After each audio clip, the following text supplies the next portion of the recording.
I'm just not seeing the animal sign of shit here. So, having said that, and me taking my own look around, well, I've ruled out the little critters. I really have. At this point, I'm gonna just about bet the farm on the fact that these aren't little critters getting this. There's no way this is little critters. And once again, for the record, little critters do not leave fingerprints on gifting bowls, do they? And there's clear evidence of fingerprints on these gifting bowls after the fact that I used surgical gloves to clean them off, rubbing alcohol. You saw it.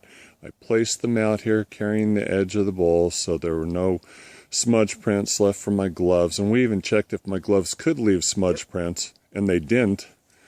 So those fingerprints are on the bowls this morning are not from a squirrel, a cougar, a deer, a bear, an elk, right? Right. Let's just throw this out there. So these are sitting here and a coyote comes by. Okay, so a coyote can pick the sandwich halves up and eat them. Right. Take them out, set them on the ground, and then gulp them up whole with minimal crumbs. Yeah. A coyote could eat that apple. Yeah. A coyote could eat that pie, but that coyote can't take that pie and set it outside the bowl to get it out of the way. A coyote is not going to be able to carry that apple without a bunch of holes punched in it or depressions in it from the teeth. I'm not seeing any sign of any coyote hitting these bowls. Right. It's just not. I'm just not seeing it. Right. Also, we would see tongue marks in the peanut butter and the pie filling yesterday. That isn't what we saw. Right. What we saw was finger scoop with nail. Yes. A fingernail. Yes. You could see the side where the finger came up to the nail and the nail drug along as the finger drug along, and it made a definitive line next to that finger. Right. It's not something without hands. It can't be. Right. If I had never done this before, right now I would be going, "Oh my God, right. This can't be happening." Right. Right. But I've been doing this a while, and I've been doing the wilderness thing for quite a while, and it is happening. Yeah. And it's happening here. So now I have a silly question. Based on evidence last night of visuals, eye shine, heavy footsteps, movement around camp, based on the fact that you scoped out this area ahead of time, no signs of animal activity around the bowl. You see heavy impressions this morning. You see no evidence of little critters eating the stuff in the bowls, pulling it outside the bowls and eating it. You see fingerprints on the bowls. For you being here firsthand as opposed to viewing from home, it's pretty clear to you that squatches hit these bowls and not little critters, right? So now, coming from being here, the perspective, if somebody now sees you, you're not me. This isn't Dr. J being here making a bunch of crap up to get attention online. You're here, you're vetting the area, you're verifying what's going on here. If somebody continues to say, "Oh, it's little critters and put a damn trail cam up, blah, blah, blah," your response would be? I would not screw around with anything. I wouldn't put any cameras up.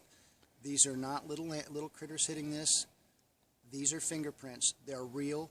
I'm looking at them. Yeah. I can breathe on that and fog that up, and that's what you're going to see. Is fingerprints. A fingerprint. Right. And the ridges, it's fingers. Yeah. There's no other way to tell you it's fingers. Okay, I'm sitting here. Go ahead. And I've like I said, I've watched your posts. I've talked to you. I go to your meetings. Yeah. You and I right. are really more of acquaintances than I would say good friends. Right. And I came here to check it out for myself. I was invited by you to check this out. Right. I've checked it out, and I've confirmed that what's happening here is indeed what you're saying is happening here. Right. So now I'm very excited about it. Cool. Are you convinced there's squatches out here, or just a bunch of animals and this data is being misinterpreted, or? I don't know what other animal would. I mean, we found fingerprints. So On the bulls? on the bulls, Uh-huh. and with dermal ridges. Uh-huh. So Squirrels could have done that, though, right? Fingerprints and dermal ridges? I don't want to meet the squirrel that left the size of fingerprints that we found on the bull. So, I mean, we've... What about deer? Deer could have left fingerprints. No fingerprints from deer or elk. Okay. No bear. Could leave fingerprints? No fingerprints from bear. Okay. Also, I mean, when I told a friend of mine that they brought up raccoons. Yeah. Raccoons have fingers, but again, I don't want to meet the raccoon that has fingers that big? Fingers that large. They were not as large as our fingers. Yeah. But they also seem to have a different proportion to them, the way that the hand laid on the bull. Right.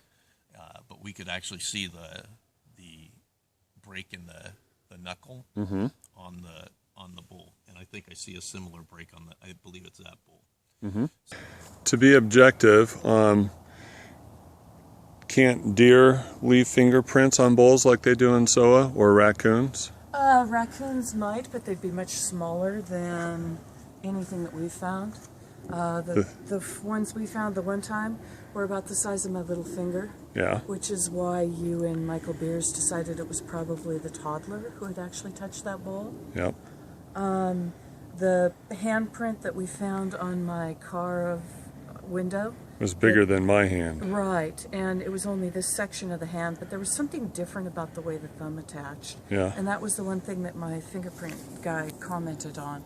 Fingerprint guy from the law enforcement 20 agency. years experience reviewing quality assurance on criminal fingerprint cards. The man's been at this for an awful lot of years, and they've been doing palm prints now for almost 10 years. Anyhow, he took one look at that and he said, not human.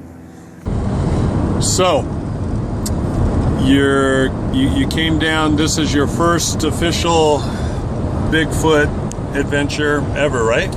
My first time ever really, squatching overnight, and to be honest with you, I haven't camped in over 30 years, and I'm camping in below freezing temperatures outside, no tent. And I survived. You survived.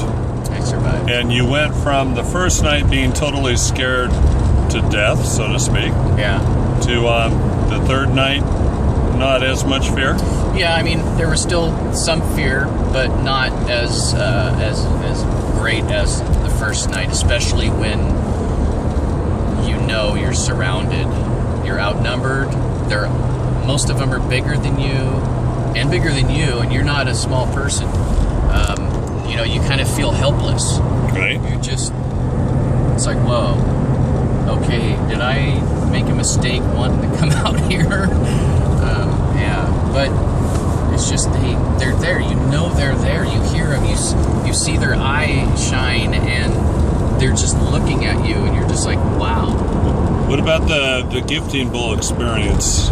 That was pretty fascinating too, and I'm as skeptical as I can say, as skeptical as the next person.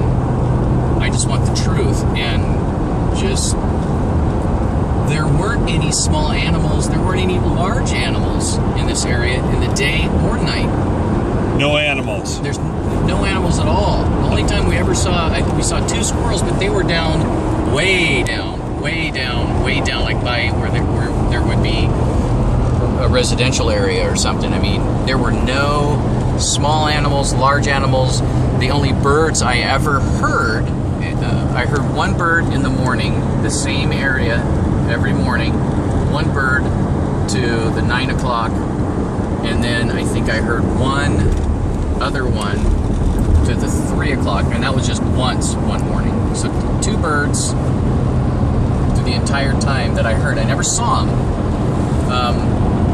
Other than that, no animals at all whatsoever. I wish I had $1 for every person I brought up there who said there's no animals and this is bizarre, spooky, and weird. Yeah, and it's just dead silent, even in the daytime. And usually in the daytime in the woods, you'll hear some birds, you'll hear different kind of just wildlife. It is just silent, and there's nothing crawling around, flying around. It's crazy. So the first night, we kind of got the sense that maybe just the SOA kids were there. The second night, we got a sense that there were a lot more than that, right? God. And then the third night, last night, we got the sense that it was just mainly the SOA kids again, right? Yeah, but we were hoping and kind of predicting that there would be even more, but it was kind of less. But because that second night there were so many. the question is, when we checked on the bulls the following mornings, did what we see in the bulls reflect what we were sensing as far as movement on the perimeter and Yep. what we were hearing and seeing with eye shine, etc.? Yeah. We put out extra food since Saturday. We had so many, and that was freaky too, because I mean, it was freaky enough the first night. You know, it's kind of like baby steps, and when you hear even more sound and more movement and more thump and more of these little yips and signals back and forth and more chatter going on all at once around you, it's just like, oh my gosh, there's even more, and I'm gonna die. And you're gonna die. That's funny. Yeah. Okay, now this morning we in previous mornings, but this morning especially, we found what appeared to be fingerprints on the bulls. Yeah. Yep. Do you think maybe there's, to be objective, do you think maybe a deer left those fingerprints? Or possibly a cougar or a bear or a squirrel? No, I don't think so. No? You don't think they left the fingerprints? No. That's what you look at this when you see it. I mean, just as I'm holding it right now, this appears as though it was placed back in here pretty gingerly. Because if an opportunist that is a forager, they don't care about its opportunity to be ginger. It's just going to be eaten, scattered around here. And this is where Mike saw the apple get rolled. Yep, right? yep. The apple was like 20, 25 feet down that way. And it wasn't rolled, it was placed there because there was no bruising, damage, scuffing of the apple. It was picked up and placed there. There were no So teeth how many marks. fig Newtons are we trying to find? We had 6 fig Newtons. How many are in there now? 6. We had 10 Cheeto Puffs. How many Cheeto Puffs are in there now? We had 10. 1, 2, 3, 4, 5. 5, so they ate 5 Cheeto Puffs. We had 8 sandwich halves in each bowl. How many sandwich halves are in this bowl? Count this as 1/2. In this bowl here? Yeah. How many 1, sandwiches? 2, 3, 4, 5, 6. 6. So they took 2 sandwich Oh, wait, halves. let me count 1, 2, Yeah. 3, 4, 5, 6, 7. So they took 1 sandwich half and then they pulled this one apart and licked it clean Yeah.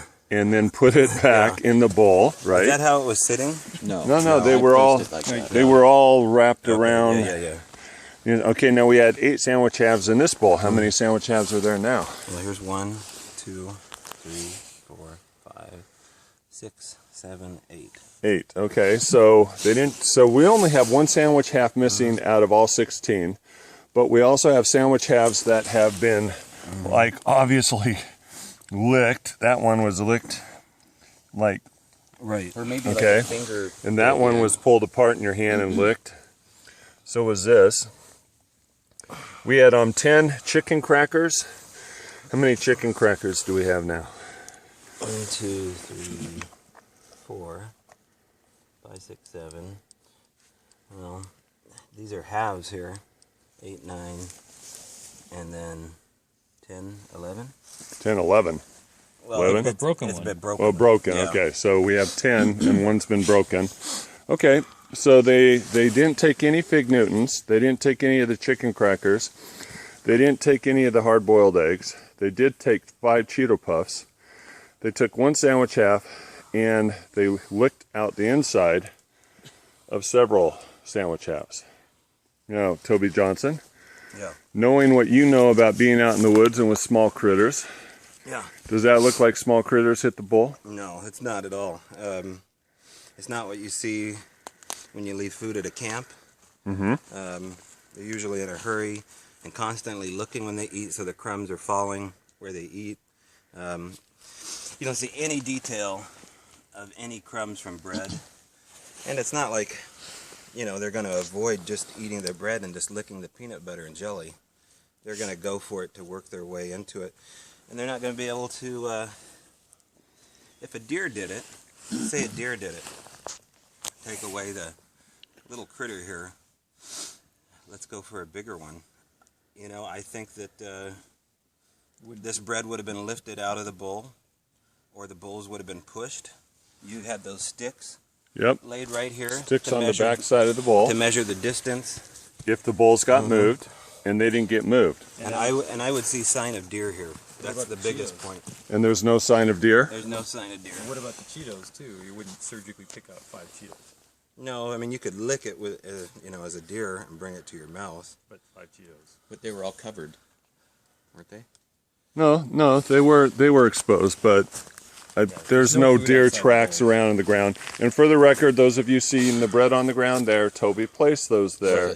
They were inside the bowl. So there's no crumbs around the bowls at all. There's no deer hooves around the bowls. Right. You know, I thought last night we got skunked. I really did. I thought, well, I'm the new guy in camp. They're going to check us out till they trust me or trust, you know, Matt's decision to bring an extra guy in here. But this tells a different story. This tells us something that looks like typical kind of sneaky, squatchy behavior. Yeah. For the record, though, we did get skunked last night. Johnny Manson over here was farting all the time, right? Yeah. Okay. Thank you, Johnny. Confession is good for the soul. Good morning. It is Sunday, February 2nd, Super Bowl Sunday. And this is Dr. Matthew Johnson out in the backyard with my beautiful fiance, Cynthia Kreitzberg. And we're out here, and behind Cynthia, by the way, is Waha. That's the green belt we talk about behind our house. And if you go south on this green belt, it goes all the way down to the Mount Rainier National Forest.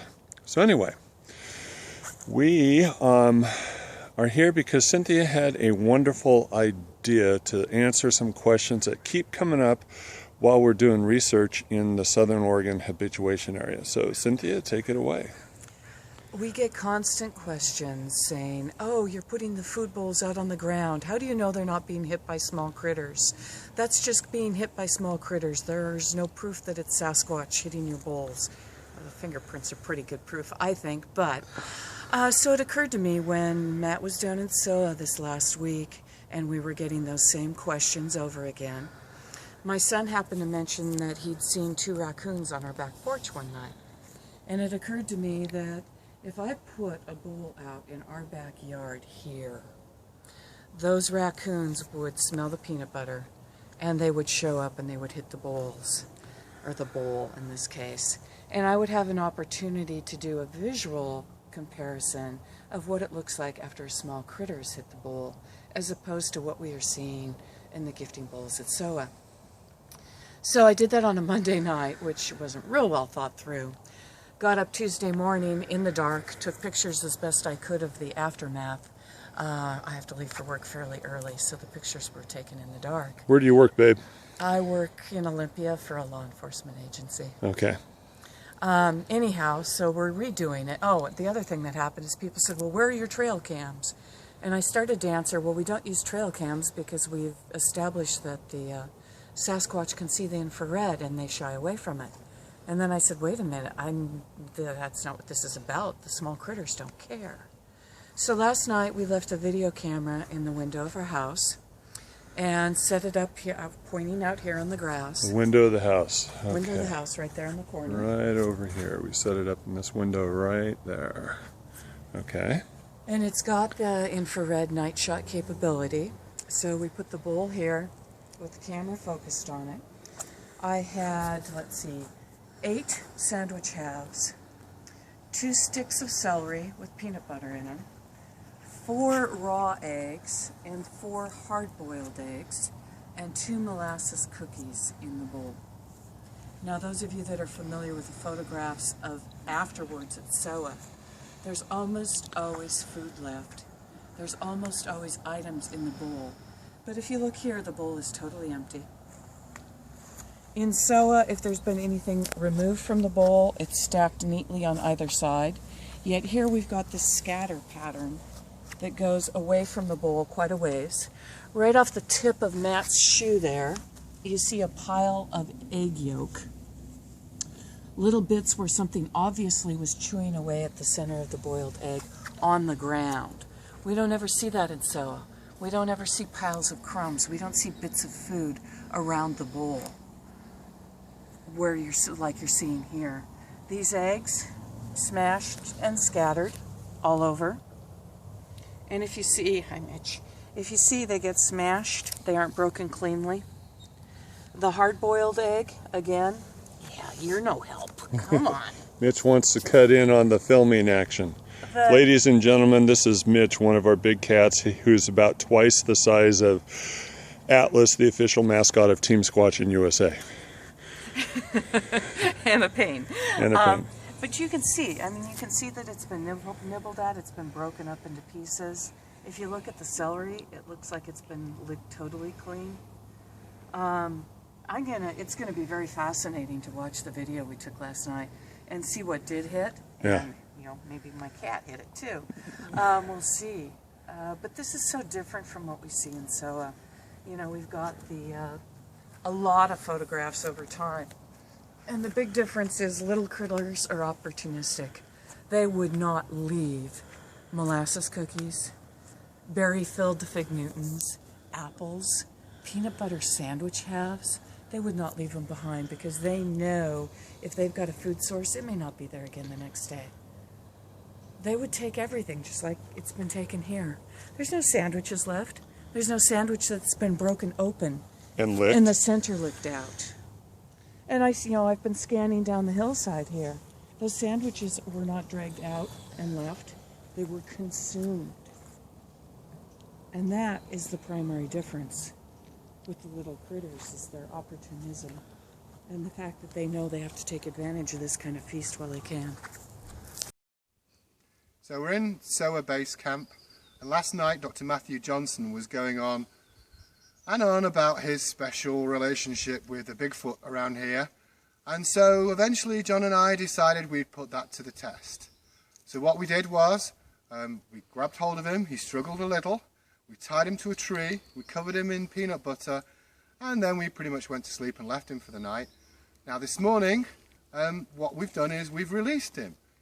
But unusually for Dr. Johnson, he's really quiet. In fact, he's kind of got some sort of strange, funny walk. And, you know, he won't interact with us in any way. And I'm a bit concerned about the guy, but, you know, it's difficult. Matt? Shut up, Adam Davies. I'm not talking to you. God. All in the name of science, people. All in the name of science. I'm gathering some hair samples at the moment. Forgive me for squinting because I've only had 90 minutes sleep. Matthew Johnson often looks for print marks, and what we're trying to determine, because of being scientific, there are two possibilities for these hairs, which hopefully will be analysed. Could it be the Bigfoot, which are around, and I can testify to that, or could it be a black bear? Yeah, you cannot make assumptions until they're analysed. But what's interesting here is it looks very much like there's dirt here, and there are two digit marks. Ooh. Yeah. Ooh, yeah. Hold on. Yeah. Keep your hand there, right there. Yeah. Right. So something's gripped the bowl, because this is the bowl that's been moved. Mm-hmm. This is the one that John found away from the gifting bowl location. And you can see two prints there. If you contrast them with my fingers, you can see them. Yes. Yeah. Yes. Okay, gentlemen, that is all.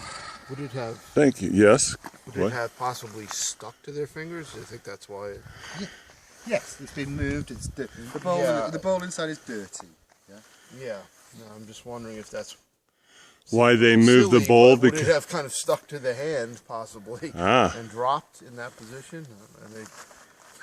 That seems a little far-fetched. No, but you know, I said that's never happened before in SOA, right? Yeah. But we also have never put double-sided tape on the bowls before in SOA, so a first leads to a first, possibly. That's because you got for the first time two brilliant, genius individuals as Adam Davies and John Carlson with you to teach you finally how it's done, Johnson. All these years of refusing to listen. You know what? I'm joking. For all the people who love Matthew Johnson, I'm only playing. I love you, Adam Davies. We're signing out, gentlemen. Thank you very much. Hello, YouTube fans. This is Dr. Matthew Johnson. We are at Herb's Restaurant in Grants Pass, Oregon. We just had a wonderful breakfast. It's Friday morning. We're about to drive all the way north back to Seattle, Washington. We have just spent 4 nights and 5 days in SOA, and I'm here with John Carlson. John Carlson and Adam Davis. Adam Davis, who've had very little sleep. Anyway, I'm just asking them for a real quick summary of their time here in SOA. You guys are gonna have to talk loud because we have all this extra noise. So who wants to go first? Okay, John, go ahead. It was very enlightening. I did not enter into this with any kind of preconceived ideas or expectations. Came in, I think, very open-minded, and I'm leaving quite convinced that there are Sasquatch in the area, within the SOA region. And we've had numerous experiences, both Adam and I and Matt, to confirm that. Not news to Matt, of course, but to Adam and I, it certainly was everything that we hoped for and more. There was a lot of activity around the perimeter of the camp. There was heavy footfalls. There was silhouettes moving between the trees. Obviously, the taking of the food and the leaving of the fingerprints on the bowls were very impressive. Cool. There were rather loud vocalizations on several occasions, and nothing that I could attribute to any kind of forest animal. Very much primate sounding vocals. We were awakened by one yesterday morning, and there was a lot, and I'm exhausted. You're exhausted, okay. But cool. it was You look cool. exhausted, buddy. Yes, Adam and I pulled an all-nighter. We had an interesting evening. Now let's not talk about personal private stuff. Okay. Yes, they pulled an all-nighter, and it was a really... So, thank you, John. Are you liking the SOA Kool-Aid? Yes, I have drank deeply of it, and we plan to partake of it again. Thank you, John. Thank you, Matt. Okay, Adam Davies, who's also been up all night. Yeah, I've been up all night. Nothing inappropriate with John, despite Matthew's assertions. I just want to state that publicly. Yeah. Okay. So what about SOA? Is Matthew Johnson hoaxing stuff? No, he's not hoaxing stuff. Yeah. There were a number of indications. I was very particular about what we did. So we went to his gifting bowls together. There's no way he could get past us. Those gifting bowls were, on one occasion there was a Cheeto taken out. On the other occasions they were cleaned out. They were not cleaned out by Matthew Johnson. He slept when we did the all-nighters, and he couldn't get past us. It would have been impossible, certainly last night, to cut an example. What did I see? I didn't see a Bigfoot. What did I experience? I experienced bipedal locomotion. On several occasions I could clearly hear something moving around. I heard the ape noises that John referred to. I heard knockings. Do I think there are Bigfoot at Matthew Johnson's habituation area? Yes, I do. Am I in? What's the next step? Well, the next step is to try and extract some DNA. Have I got some hairs off the gifting bowls, which could be from a Bigfoot? Yes, I have. Will I try and get those analysed? Yes, I will. So it's been a very good experience for me. I mean, Matthew Johnson gets criticised, and you know, he and I have discussed it because sometimes he can come across as over assertive and opinionated. Who, me? Yes, you. and you know, he has been prepared to have a laugh as well with us as well. So he doesn't always take himself seriously, but that doesn't negate the passion he feels about his research. And in terms of what he's doing, he is passionate with good cause because he is getting results. Whether you criticise his methodology or whether you think you have a different approach, and there are many different approaches. I'm interested primarily in extracting DNA. That's what I obsess about. And because DNA proves that the species exists, and Matthew Johnson is very likely eventually, if not now, to get that DNA if he persists in his methodology, and that's the best thing I can say about it, because he's doing a good job to get that, and that's what Matthew wants too. So remember that when you're scrutinizing his evidence. He is going to get some results. Okay, well, gentlemen, it's been a pleasure having you. I look forward to both of you sleeping on the way home so I don't have to talk to you. Yeah, and we're looking forward to that too, Matthew. Okay, well, it's been fun, guys. It's been fun, and I hope to have you back. And thank you very much for the opportunity. We're grateful. Okay, over and out.